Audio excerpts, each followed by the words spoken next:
Good evening, everyone. So the topic today is the limping child, pediatric perspective. So we all know we come across children with limping, and limping can be due to various causes. But as a pediatrician, so as a doctor treating pediatric patients, how are we going to evaluate a child with limping?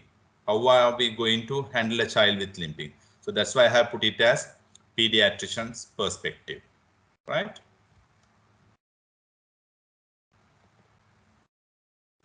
Right. So this is story of Shehan, right? So we all will meet lots of Shehans in our clinical practice. So this Shehan is a 4-year-old boy, a previously well child, brought to the hospital with 2 days history of left knee joint pain and limping, right? So this is a common scenario we see in children with limping without any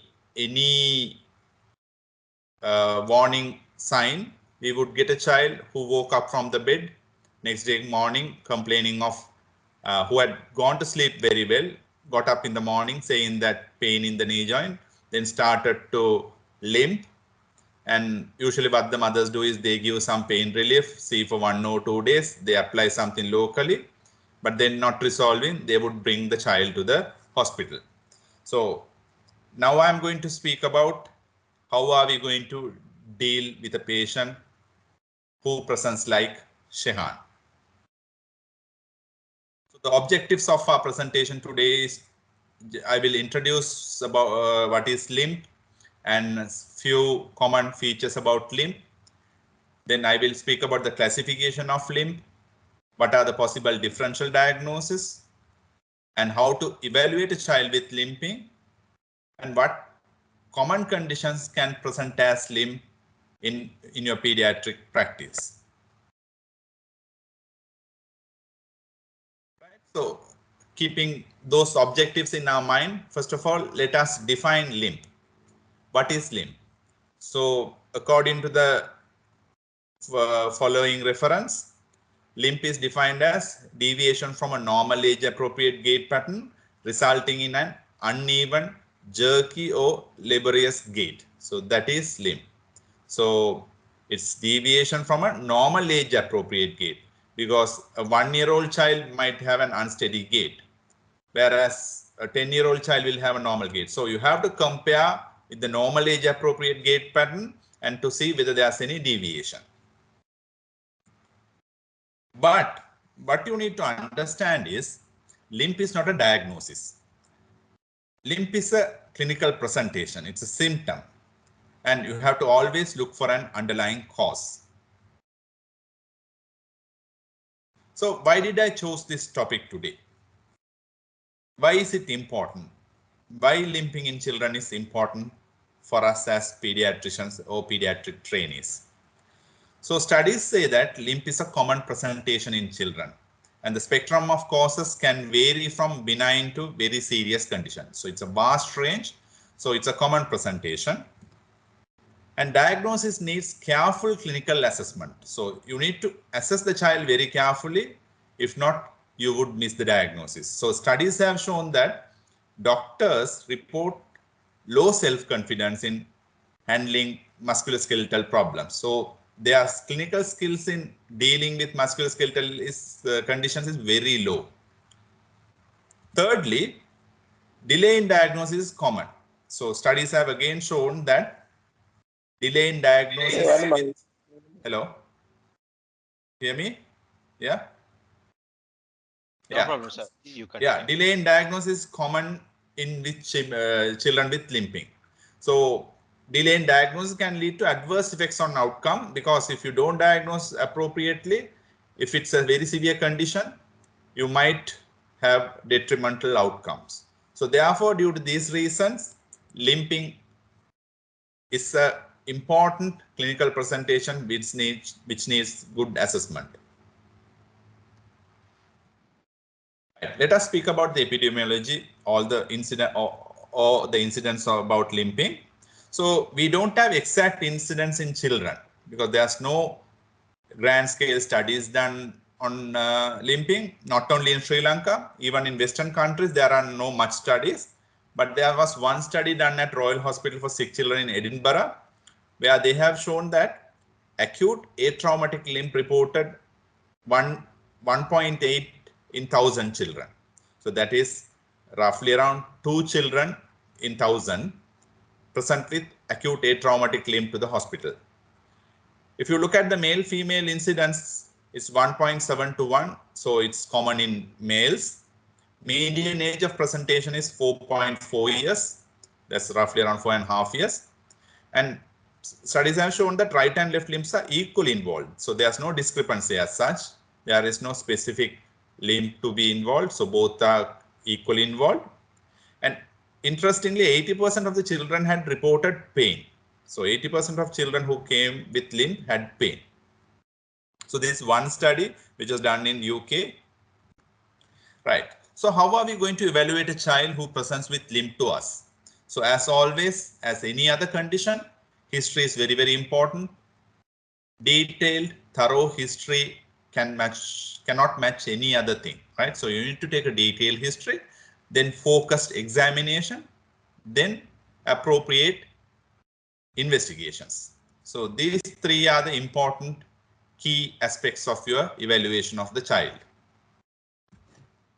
So first of all, we need to understand how the limp is classified, because if you classify the limp based on the classification, it's easy to narrow down your differential diagnosis and come to a conclusion. So limp can be classified as antalgic gait, or which is also known as painful gait.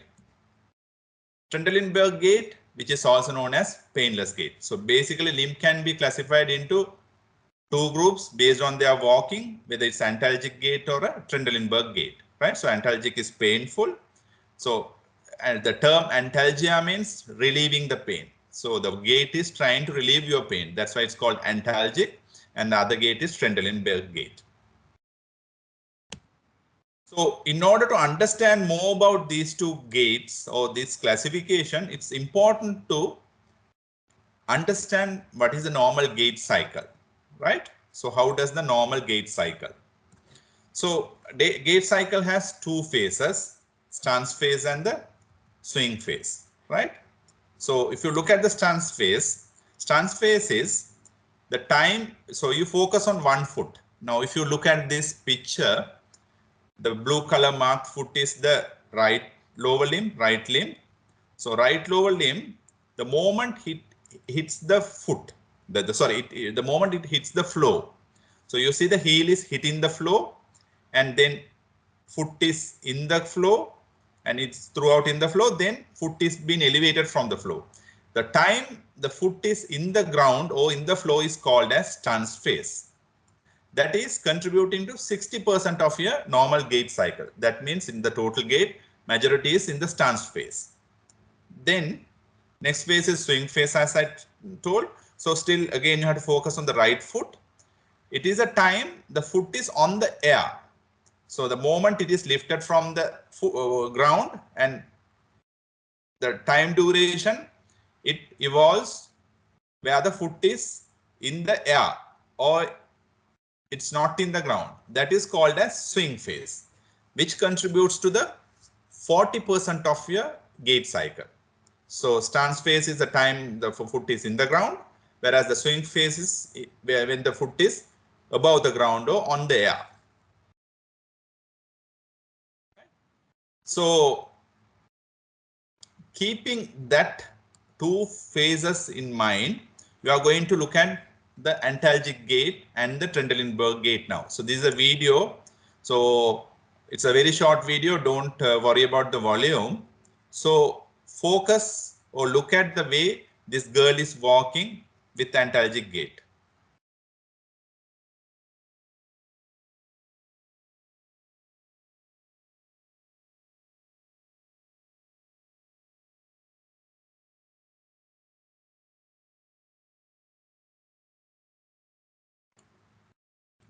So you look at that left side foot, the stance phase or the foot kept in the floor is very short, because that is the affected foot. the pain is there in that, so not the foot, that lower limb. So the patient is trying to keep the foot in the ground for a minimum time. The patient is trying to reduce the time, because when the stance phase is more, the pain will be felt more. So the classical feature of antalgic gait is the short stance phase. So we'll look at that video again.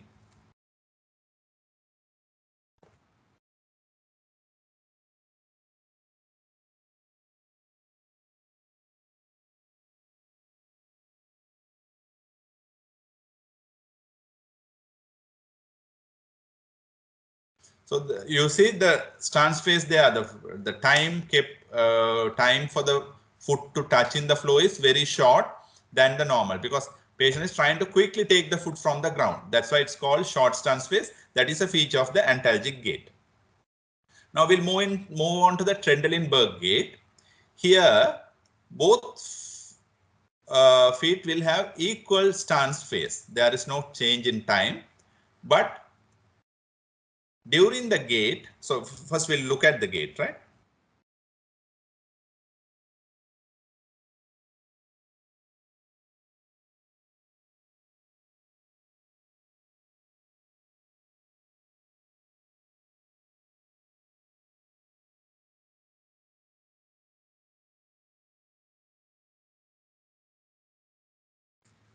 So here the features are, both foot will have equal stance phase. So if you have the affected side, the opposite side hemipelvis will sag or drop down.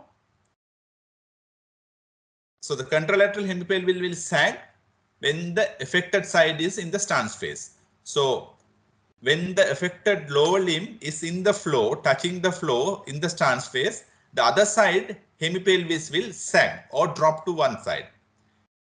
And the child will lean towards the affected side in order to disallow the hemipelvis sag. So see the video again.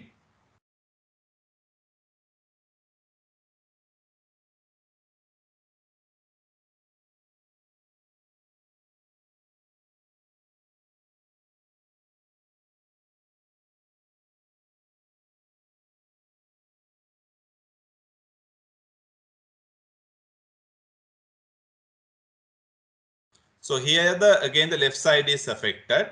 So when the child is when the girl is walking, you see the right side hemipelvis is sagging or dropping down. Therefore, girl is trying to lean towards left side to balance it. Okay, so once again you look at the video, then you will understand. So affected side is left side. Hemipelvis of the right side is sagging or dropping towards the right side, and child is leaning towards the affected side. Sorry.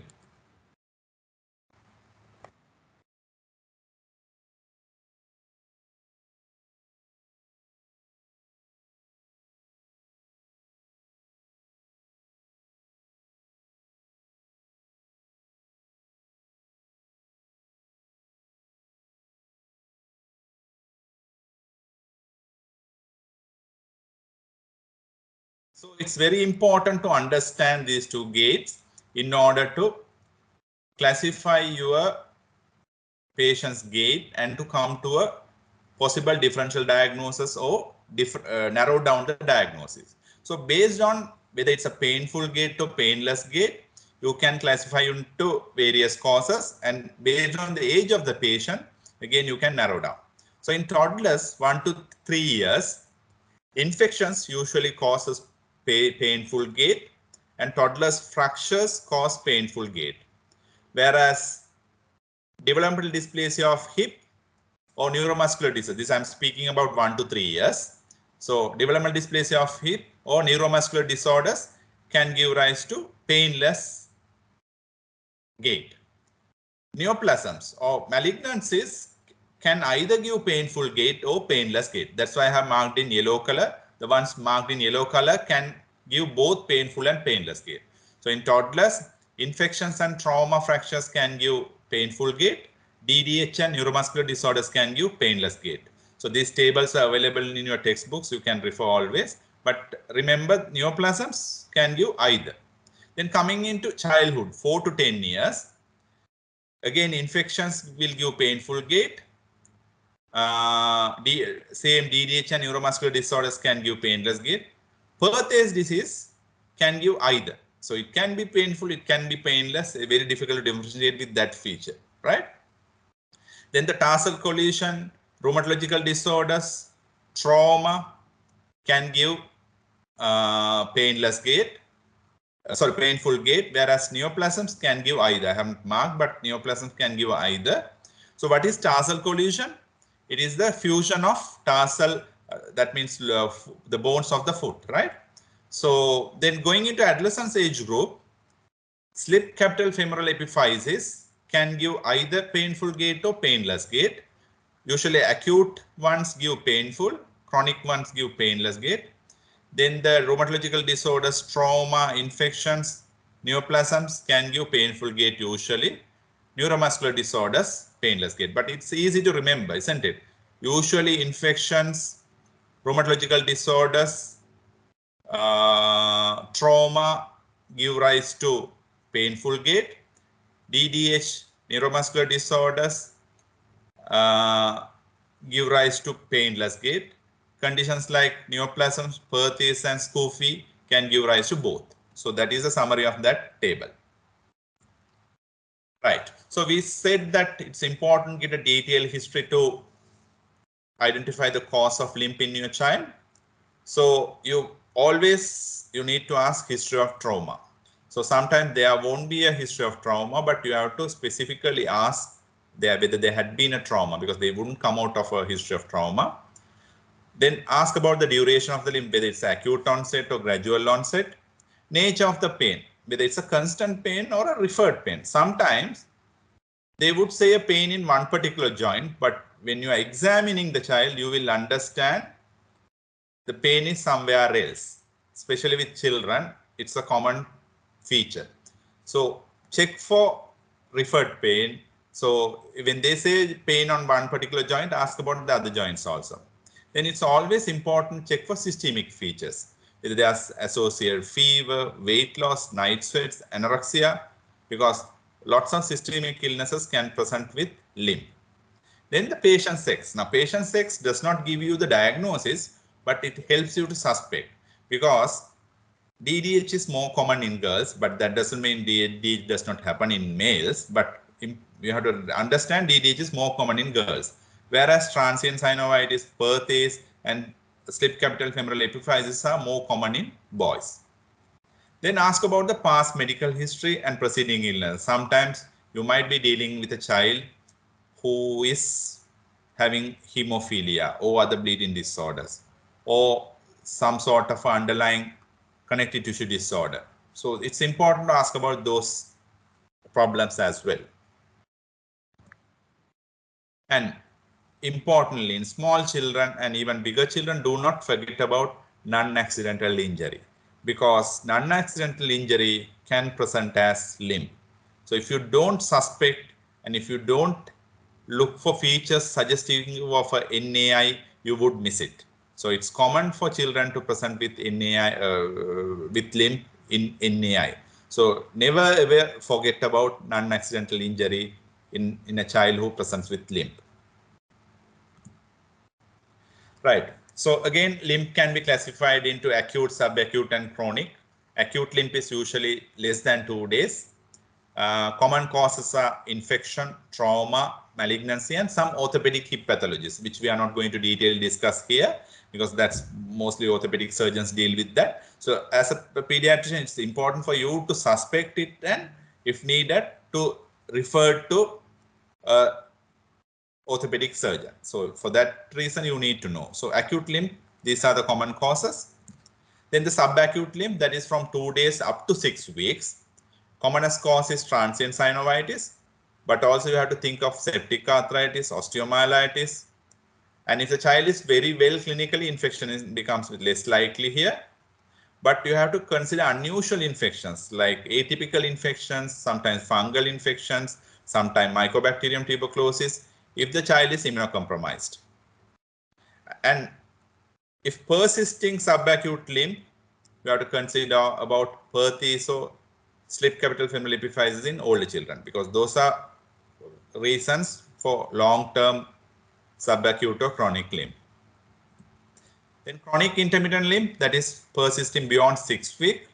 Here, although other causes are possible, consider inflammatory joints or muscle disorders such as juvenile idiopathic arthritis or juvenile dermatomyositis, which can present as limp. Right. Now, we spoke about Shehan earlier.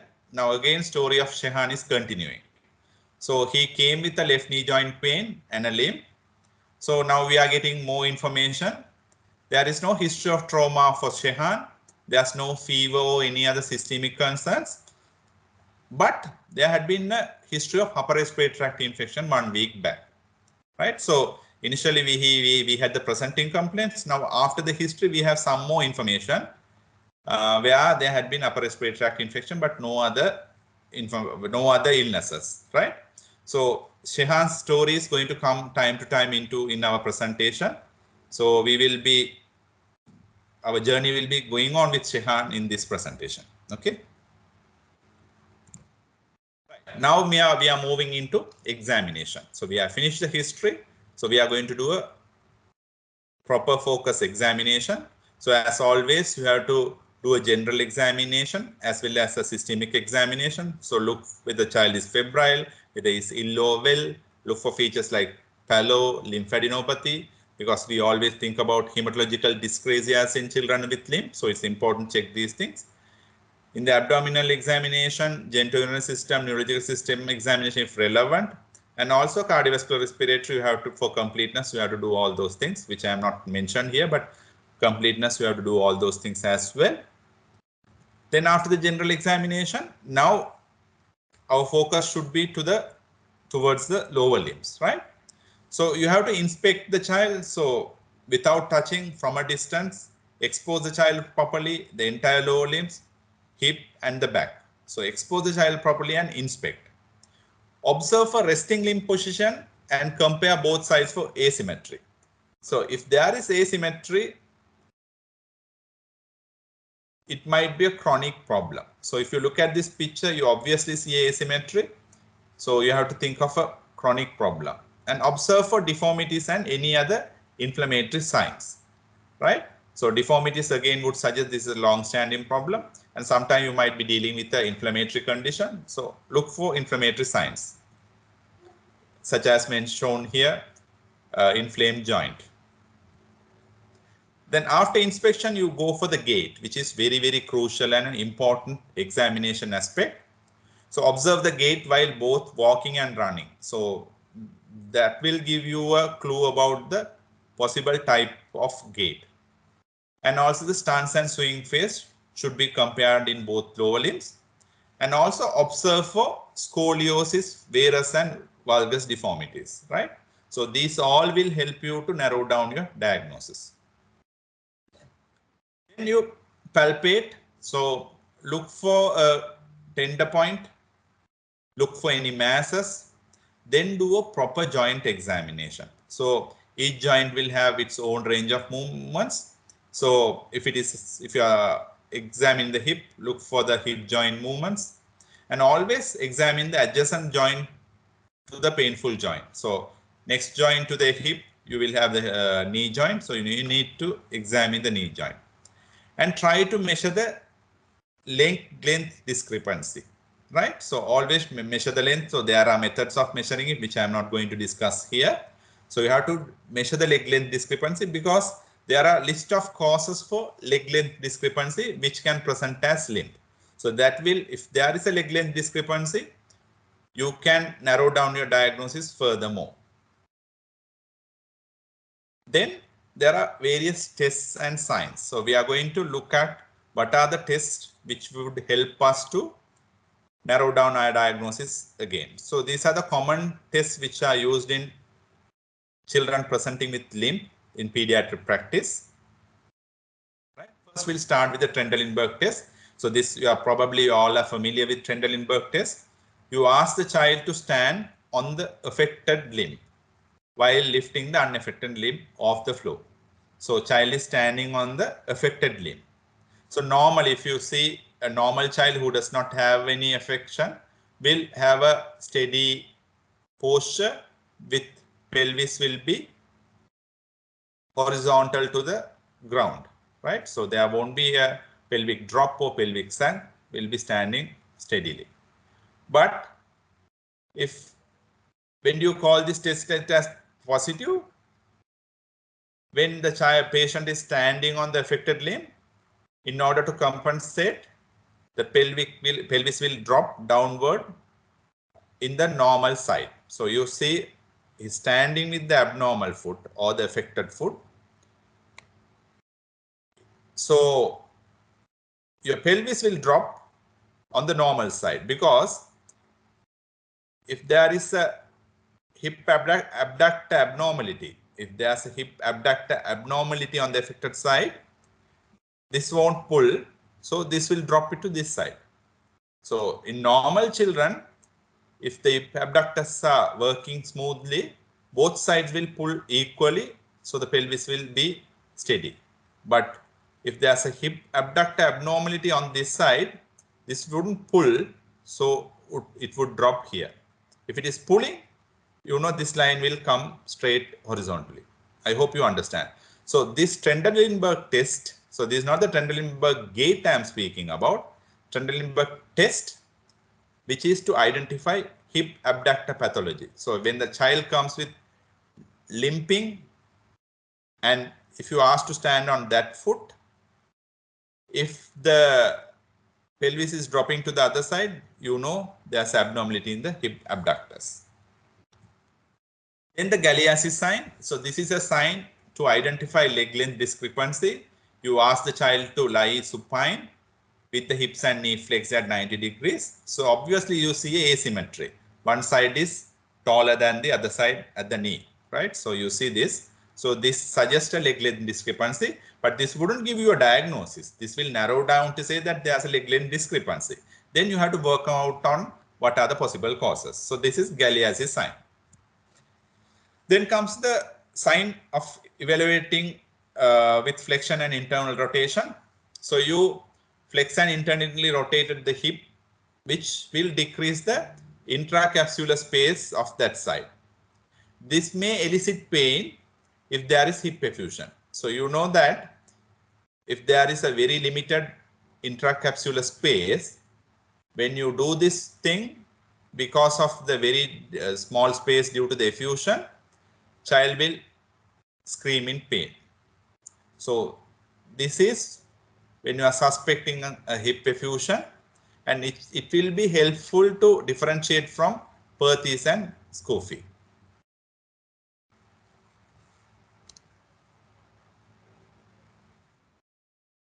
Right. Next is the Patrick or the FABER test. Now this is for when the limp is due to a sacroiliac joint problem, right? What you do is ask the patient to lie supine. So what you need to do is flex, abduct and externally rotate your hip joint. If there's a pain on one side, that side there will be a sacroiliac joint pathology. So this is another test to identify sacroiliac pathology in a child with limp.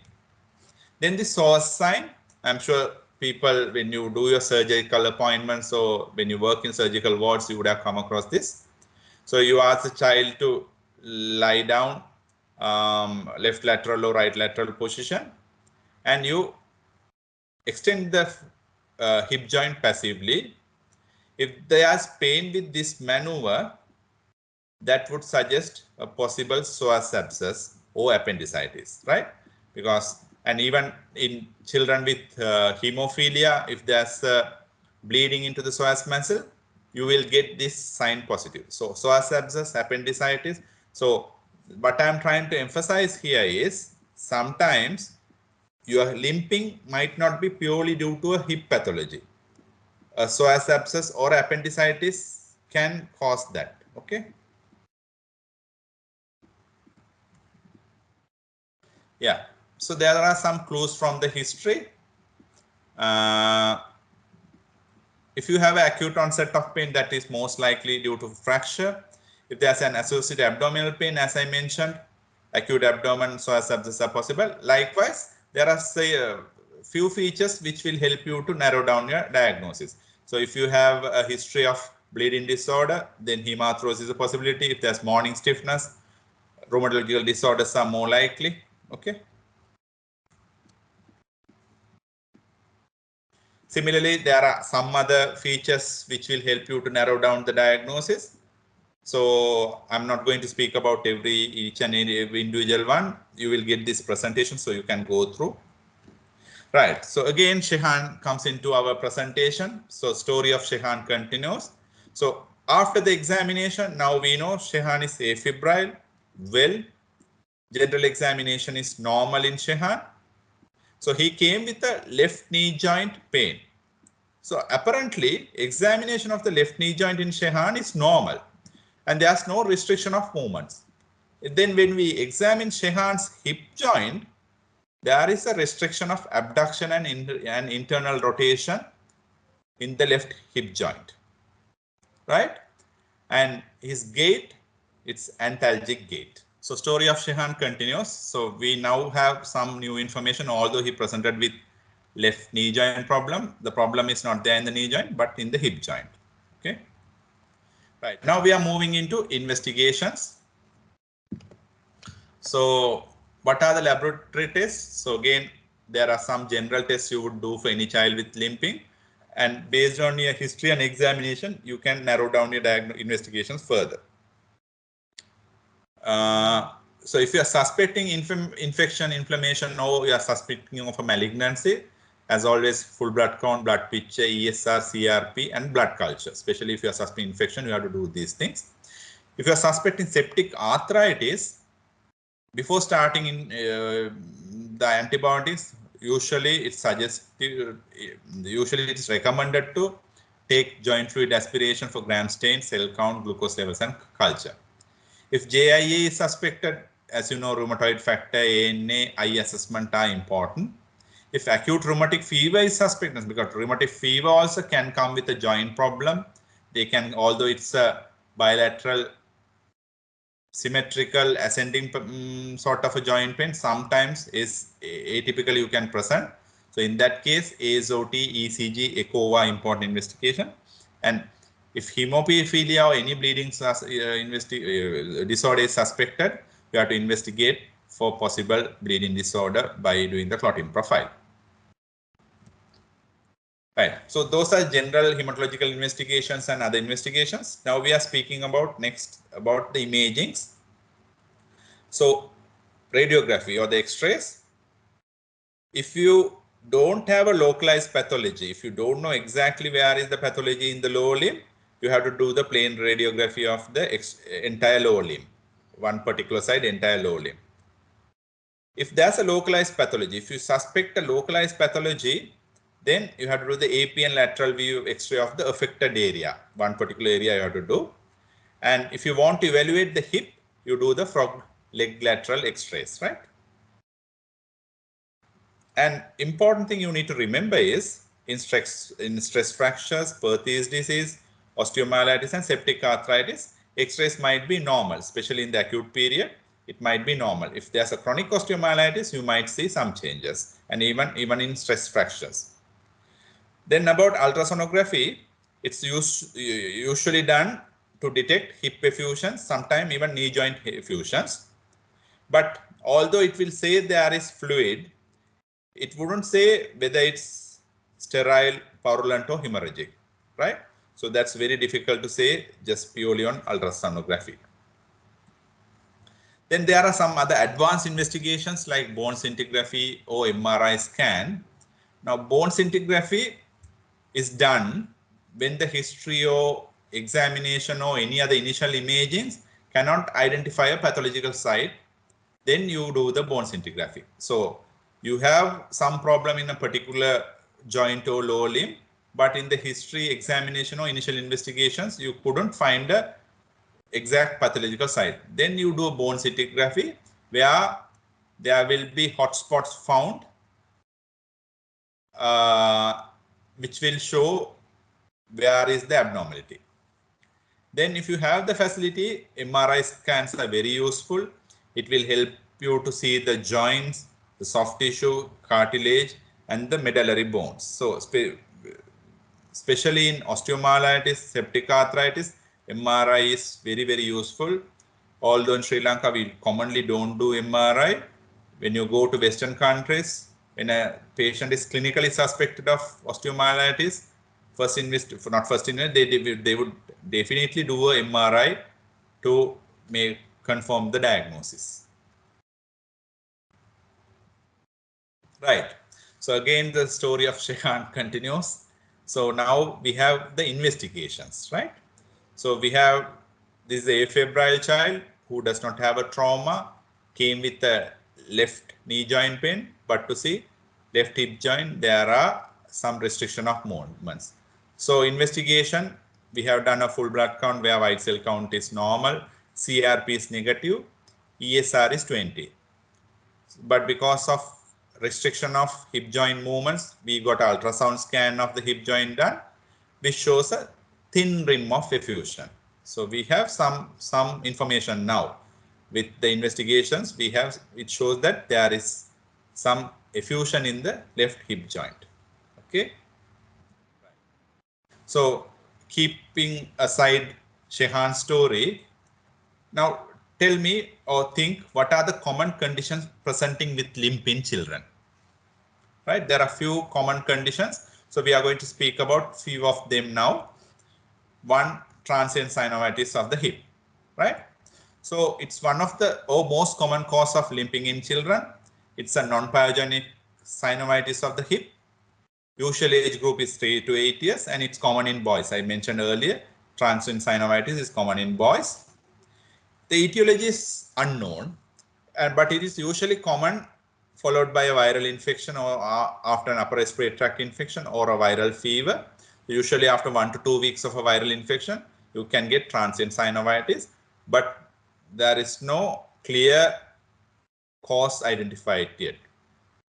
And it's characterized by sudden onset hip pain and limping in a child who is otherwise well. It's a very well child, active, alert, afebrile, but will have pain and limping of the affected joint. An examination will show restriction of abduction and internal rotation of the hip. An ultrasound scan will show some intracapsular synovitis sometimes with some joint effusion. And usually treatment is bed rest, pain relief, and advice on non-weight bearing. For pain relief, sometimes we give paracetamol and sometimes NSAIDs. If you have excluded the other differential diagnosis, it's safe to use NSAIDs. Then one of the other common conditions presenting as limp in children is septic arthritis. So 90% of septic arthritis is due to hip or knee involvement, right? So majority of the joints are hip or knee involved. So common clinical features, as you all know, high fever, usually about 38.5, warm, painful joint, and almost all the movements of that particular joint will be restricted. And so specific investigations, other than the general common inflammatory markers and other stuff, we have to do aspiration under ultrasound scan guidance. And if there is an infection of the particular joint, the joint fluid will be cloudy and the cell count can be more than 50,000. This is in the aspiration fluid. And treatment, as mentioned earlier, after blood cultures, after the joint aspiration, you have to start on IV antibiotics. So you probably know what are the antibiotics commonly used. So there are lists of antibiotics based on the organisms, and based on the ABST, you can decide. And the other surgical options. So this is usually dealt by the orthopedic surgeons. So they do a open drainage and irrigation. If it is, that's in the hip joint. But if it is a knee joint, they would do arthroscopic drainage, arthrotomy, aspirations, etc., etc. So I'm not going to discuss about those things detailedly here. So it's always a dilemma, or sometimes it's a dilemma to differentiate transient synovitis from septic arthritis. Because sometimes transient synovitis children can present with a low-grade fever. So that's why the Koch's criteria is used to differentiate these two conditions. So there are 4 clinical parameters, so clinical features which we consider: fever, white cell count about 12,000, ESR above 40, and non-weight bearing on the affected side. So based on this scores, if there's only one thing positive, likelihood of septic arthritis is 3%.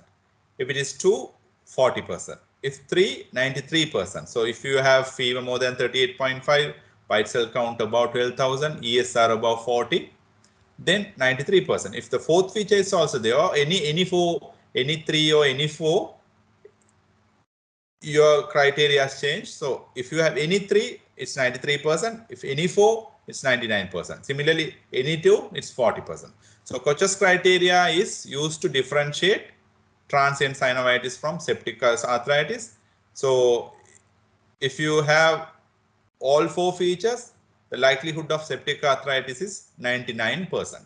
So this is a very useful criteria because, as I mentioned earlier, sometimes transient synovitis children can come with low-grade fever, sometimes with white cell count of 13,000, we never know, right? So then you have to clinically weigh the chances of septic arthritis versus transient synovitis using this criteria.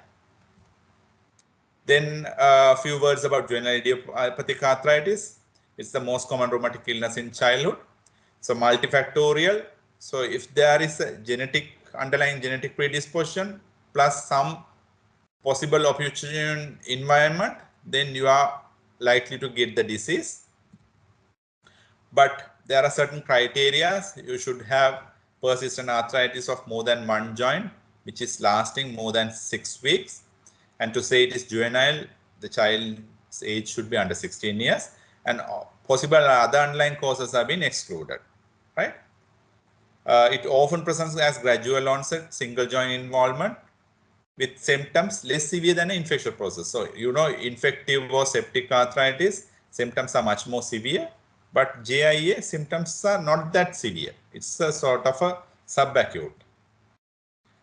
So GIA, there is no specific diagnostic test. You have supportive tests only. And don't be reassured by a well child with normal tests.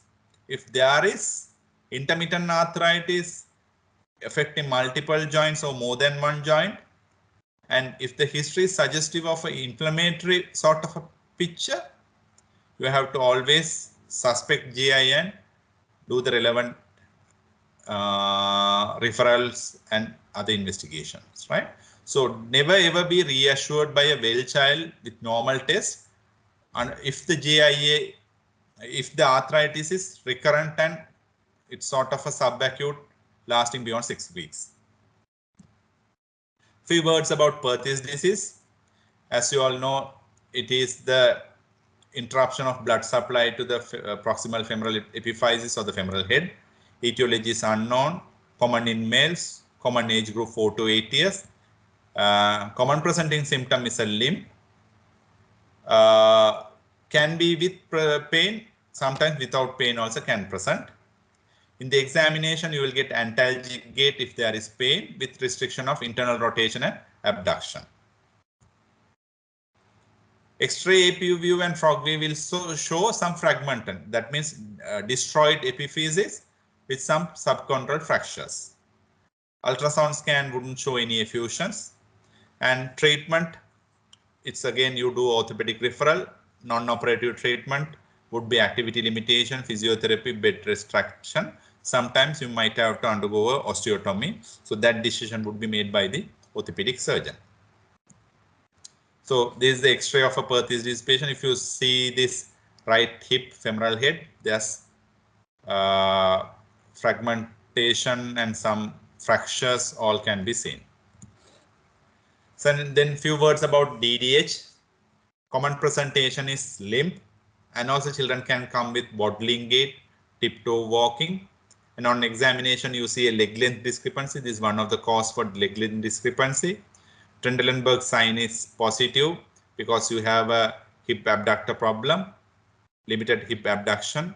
And Galeazzi sign is positive because of the leg length discrepancy.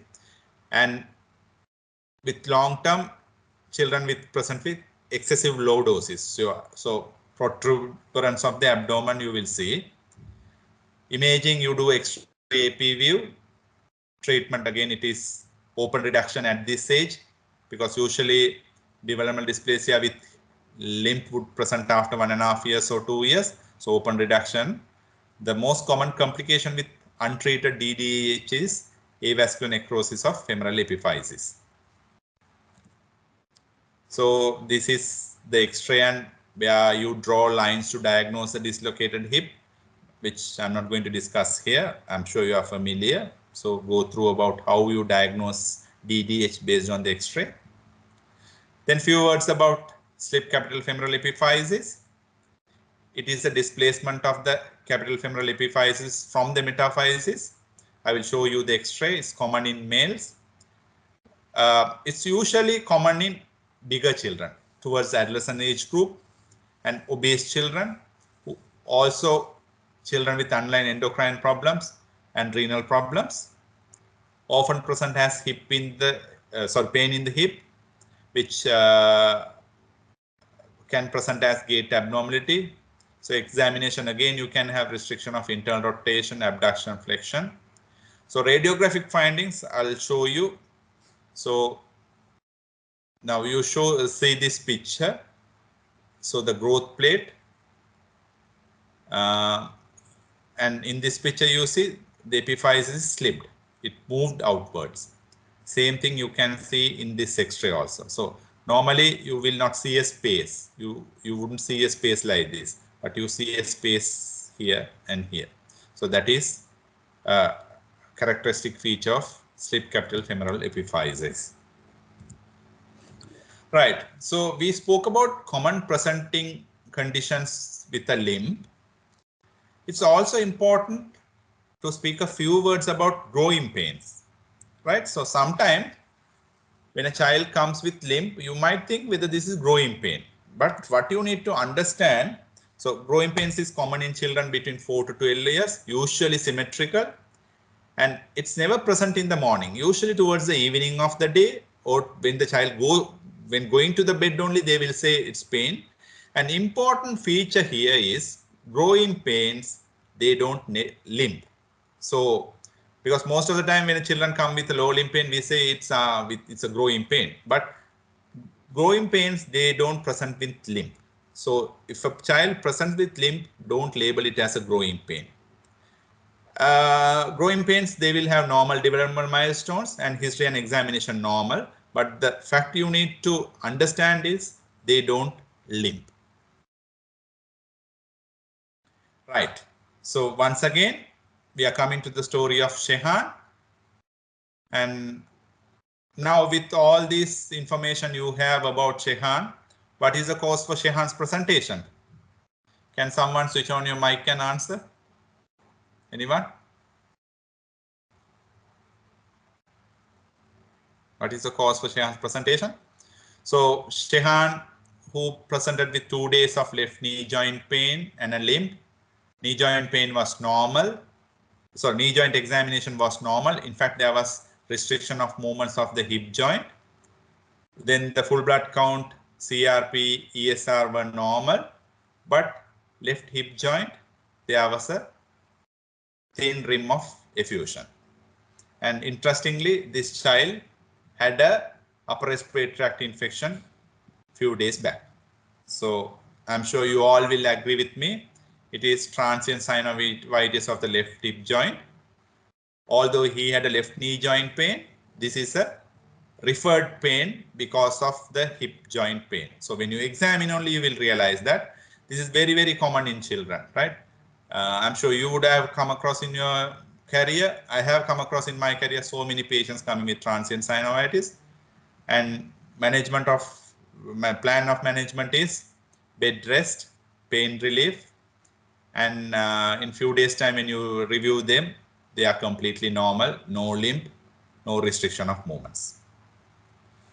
So I'm sure this story of Shehan would have helped you to understand the importance of a detailed history examination investigations in order to identify the underlying cause of a limp. Right? Any questions?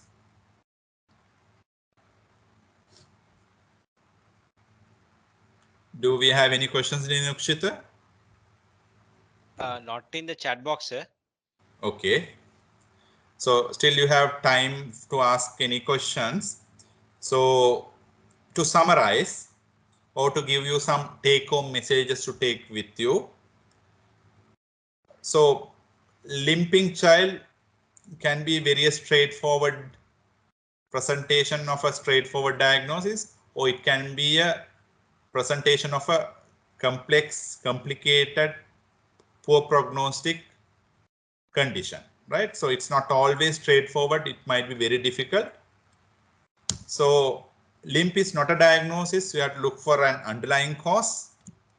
Trauma is common, but maybe a red herring. Sometimes mothers would say he had a small fall, but that may be not the cause. There may be something else. So trauma is common for a limp, but it is not the case every time, right?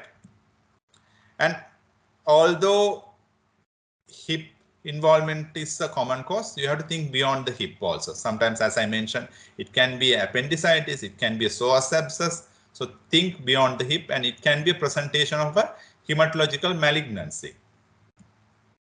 And think whether there are sepsis, whether this is a presentation of sepsis. And importantly, as I mentioned earlier, growing pains do not cause limp. So don't label a limp as a growing pains. And by doing a X-ray, and if the X-ray is normal, you cannot exclude arthritis or any osteomyelitis or septic arthritis. So because it's normal in early sepsis, early arthritis. And blood tests often normal, and rheumatoid factor is usually negative in juvenile idiopathic arthritis. So don't go by the normal blood test if it is a long-standing joint problem. And importantly, normal variants of lower limb abnormalities. Some normal variants usually are not painful and usually don't cause limp. So a small deformity in the lower limb, if it is a congenital deformity, don't attribute your pain to that. So usually normal variants are not painful and do not cause a limp. So that is end of my presentation.